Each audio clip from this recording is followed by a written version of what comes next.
प्यारे बच्चों, बहुत बहुत स्वागत करता हूं आपके अपने यूट्यूब चैनल एग्रो स्टडीज़ में। प्यारे बच्चों, आज की इस वीडियो में डिस्कस करने वाले हैं कृषि पशुपालन तथा पशु चिकित्सा विज्ञान यानी कक्षा 12 एनिमल हस्बेंड्री के जो क्वेश्चन पेपर हमारा हुआ है, देखिए 2023 का जो क्वेश्चन पेपर हुआ है, देखिए इसी के बारे में बात कर रहे हैं कि कौन कौन सा आंसर सही है, कौन कौन सा आंसर नहीं सही है। आप लोग पहले मिला लीजिए, ठीक है।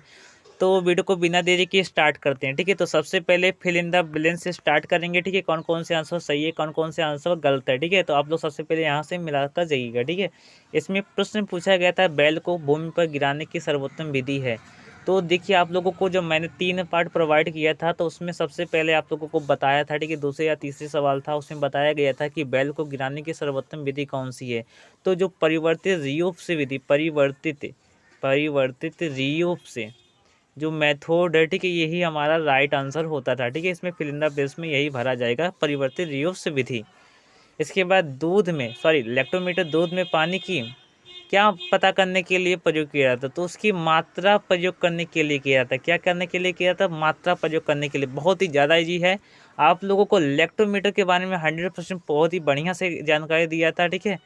तो आपने यदि लिखा है, ठीक है, मात्रा, इसमें क्या रहेगा? मात्रा रहेगा, ठीक है। इसमें परिवर्तित रूप से विधि रहेगा। इसके बाद दिया गया विषण के कार्यों को नष्ट करने के लिए, ठीक है, क्या करते हैं हम? इसमें दिया गया विषण के कार्यों को नष्ट करने को, ठीक है, कार्यों को नष्ट करने को क्या करते हैं हम? बधियाकरण करते हैं। क्या कहते हैं? बधियाकरण करते हैं, ठीक है। क्या कहते हैं? बधियाकरण कहते हैं, ठीक है प्यारे बच्चों। और इसके बाद दिया गया था हमारा गले में सूजन तथा दम घुटने के साथ घुर्र घुर्र की आवाज़, ठीक है, यह किस रोग का प्रमुख लक्षण है? तो यह हमारा जो रोग का लक्षण है, यह हमारा सर्रा रोग का लक्षण है, ठीक है। किसका रोग का लक्षण? सर्रा रोग का लक्षण है, ठीक है। जिन बच्चों ने सर्रा रोग लिखा है वो करेक्ट आंसर है, ठीक है, सर्रा रोग, ठीक है प्यारे बच्चों। तो इसमें चौथे में सर्रा रोग रहेगा। इसके बाद हमारा दिया गया था रसीले चारे में प्रतिशत से अधिक पानी होता है। तो देखिए, जो कोई भी रसीला चारा है, जैसे हमारा बरसीम है, ठीक है, क्या हमारा बरसीम है, तो बरसीम में, ठीक है, बरसीम में कितने परसेंट पानी होना चाहिए, ठीक है, ये हमारा पूछा है, ना कि हमारा शुष्क पदार्थ पूछा है। तो बरसीम में यदि शुष्क पदार्थ की बात की जाए तो 10% से 15%, ठीक है, या फिर 20% हो जाए, उससे अधिक ना हो। लेकिन इसमें कितना क्या पूछा है? पानी की मात्रा, ठीक है, पानी कितना होना चाहिए, इससे अधिक। तो कम से कम पानी जो होना चाहिए, ठीक है, रसीले चारे में, वो हमारा होना चाहिए 20 से 25%, 20 से 25%, ये हमारा राइट आंसर था, ठीक है प्यारे बच्चों। तो फिर इन द ब्लैंक्स में हो गया। तो इसके बाद अपना हम ऑब्जेक्टिव टाइप क्वेश्चन देख लेते हैं, ठीक है।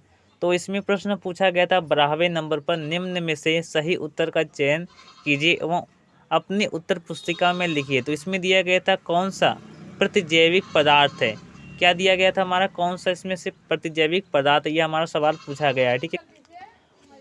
तो प्यारे बच्चों, हमारा जो पहले का जो राइट आंसर हमारा है वो हमारा स ऑप्शन यानी स्ट्रेप्टोमाइसिन हमारा करेक्ट आंसर है, ठीक है। जो हमारा पोटेशियम नाइट्रेट होता है, ये हमारा कलमी सोरा यानी कि KNO3 हमारा क्या होता है? पोटेशियम नाइट्रेट हमारा कलमी सोरा होता है, ठीक है। और ये जो बोरिक एसिड नीलात होता है, ठीक है, ये सब औषधियों में प्रयोग किया जाता है। जबकि स्ट्रेप्टोमाइसिन क्या है? प्रतिजैविक पदार्थ है, ठीक है, क्या है? एंटीबायोटिक है एक प्रकार का, ठीक है। इस प्रकार से सेकंड में पूछा गया, भारतीय गाय की नस्ल जिसके दूध में सर्वाधिक अधिक वसा प्रतिशत होती है। तो देखिए, काफ़ी बच्चे ने साहीवाल किया है और किसी ने सिंधी किया है, किसी ने थारपाकर किया है, लेकिन हम आपको करेक्ट आंसर बता रहे हैं कि इसका जो करेक्ट आंसर हमारा है वो गिर है। गिर में जो पाया जाता है वो 6% वसा पाया जाता है। किसमें पाया जाता है? 6% गिर नस्ल में वसा पाई जाती है, ठीक है। और जो साहीवाल में पाया जाता है, साहीवाल से 4 से 6% वसा पाई जाती है। और काफ़ी बच्चे ने साहीवाल करके आया, लेकिन साहीवाल करेक्ट आंसर नहीं है, ठीक है। और हमारा जो करेक्ट आंसर हमारा है वह क्या है? हमारा गिर नस्ल है, ठीक है प्यारे बच्चों।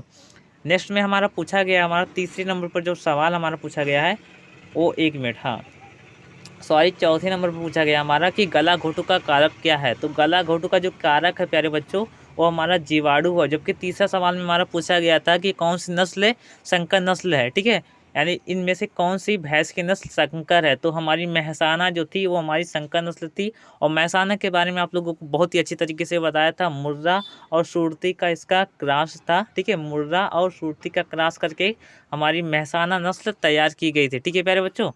इसके बाद हमारा दिया गया था भैंस का गर्भकाल होता है। तो भैंस का जो गर्भकाल होता है प्यारे बच्चों, अब आप लोगों को बताया ही था 310 दिन का भैंस का होता है और 280 दिन ये आप लोगों का गाय का होता है, ठीक है। और 150 दिन बकरी का, 145 दिन भेड़ का होता है, ठीक है। और इसके बारे में बहुत ही अच्छी तरीके से आप लोगों को बताया था, ठीक है। तो इसका करेक्ट आंसर हमारा सी ऑप्शन था, ठीक है।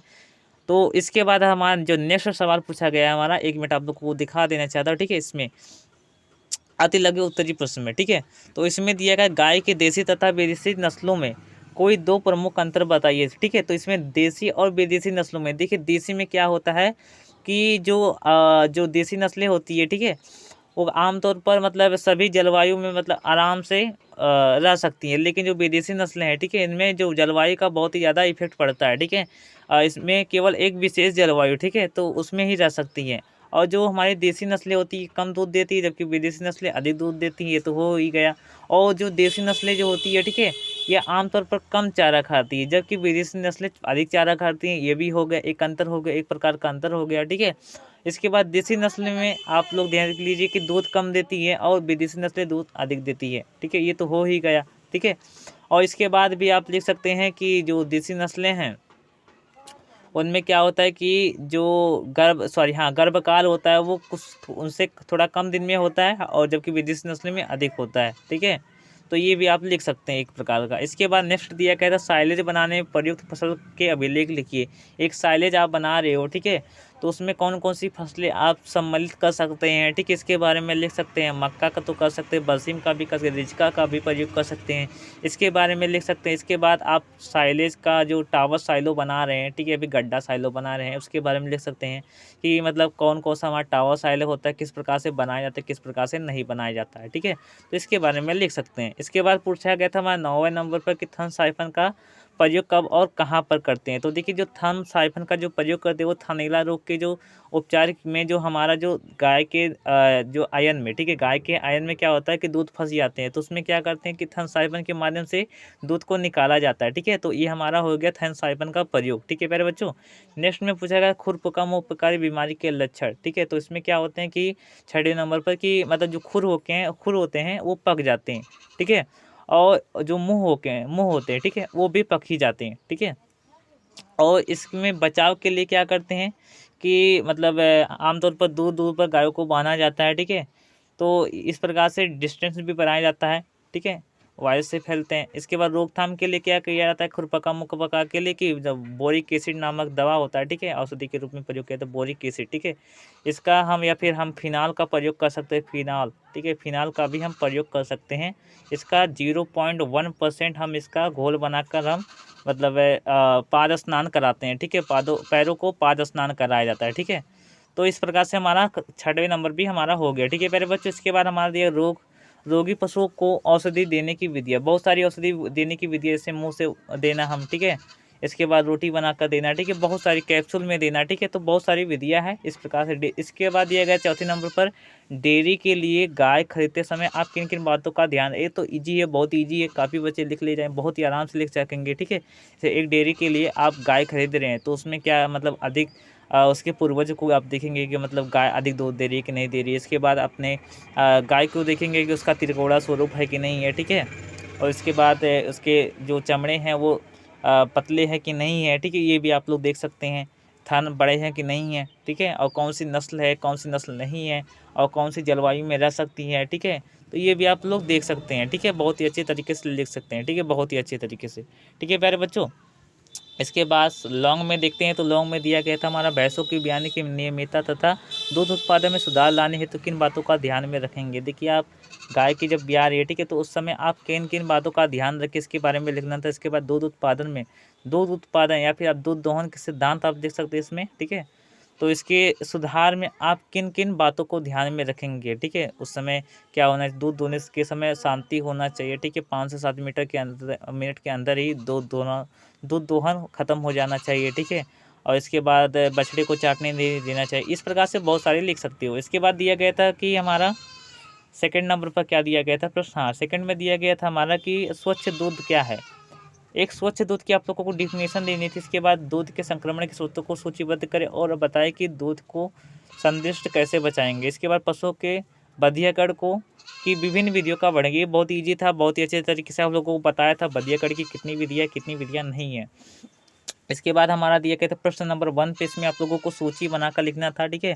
इसे मूल स्थान है तो मूल स्थान इस प्रकार से, इसके बाद प्रमुख लक्षण, इसके बाद उपयोगिता, इसके बाद हमारी जो नस्ल है, ठीक है, यहाँ पर नस्ल आप लिख सकते थे, ठीक है। तो यहाँ पर कॉइंट बनाकर आप लोगों को लिखना है। इससे मुर्रा था तो इस समय इस साइड में मुर्रा लिखना था। इसके बाद मूल स्थान क्या है मुर्रा का, ठीक है, इसके बारे में ये लिखना था। इसके बाद हमारा उपयोगिता लक्षण लिखने थे, कौन कौन से लक्षण, इसके बाद उपयोगिता दुग्ध उत्पादन के लिए, ठीक है। तो इस प्रकार से आप लोगों को लिखना था, ठीक है। तो प्यारे बच्चों, आज की इस वीडियो में बस इतना ही। नेक्स्ट वीडियो में मिलते हैं, तब तक के लिए बहुत बहुत धन्यवाद। और इसमें काफ़ी बच्चे इसमें गुरेज, ठीक है, ये क्या है, ये काफ़ी बच्चे इसमें कंफ्यूज थे। तो ये हमारी जो भेड़ की एक नस्ल है, क्या है, एक भेड़ की नस्ल है, गुरेज इसका नाम है, ठीक है। तो क्या है, भेड़ की एक नस्ल है, ठीक है, इसके बारे में लिखना था आप लोगों को, ठीक है। तो प्यारे बच्चों, आज के इस वीडियो में बस इतना ही। नेक्स्ट वीडियो में मिलते हैं, तब तक के लिए बहुत बहुत धन्यवाद। जय हिंद, जय भारत।